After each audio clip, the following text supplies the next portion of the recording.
శబరిమలపైన అయ్యప్ప కోరినట్టుగా ఆలయ నిర్మాణాన్ని అతి వేగంగా జరిపించాడు రాజశేఖర మహారాజు.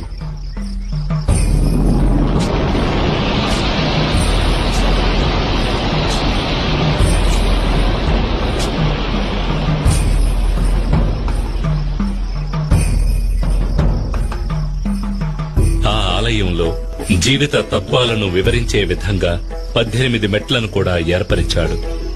ఈ 18 పవిత్రమైన మెట్లు 18 కొండలకు, 18 మంది దేవతలకు, 18 తత్వాలకు ఆనవాలుగా ఉన్నాయి. 18 కొండలైన ఎంజిపారమల, కాళేకట్టిమల, పుదుచ్చేరిమల, కరిమల, తలైపారామల, దేవరమల, శ్రీపాదమల, మైలాడుమల, మాతంగమల, కాల్కిమల, సిట్రంబలమల, సుందరమల, నాగాంబలమల, గౌండమల, నిలక్కల్మల, నీలిమల, పొన్నాంబలమల, శబరిమల వంటి కొండలను 18 మంది దేవతలైన వినాయకుడు, శివుడు, పార్వతి, కుమారస్వామి, బ్రహ్మ, విష్ణు, రంగనాథుడు, కాళి, యముడు, సూర్యుడు, చంద్రుడు, కుజుడు, బుధుడు, బృహస్పతి, శుక్రుడు, శనీశ్వరుడు, రాహువు, కేతువు అనే దేవతలను 18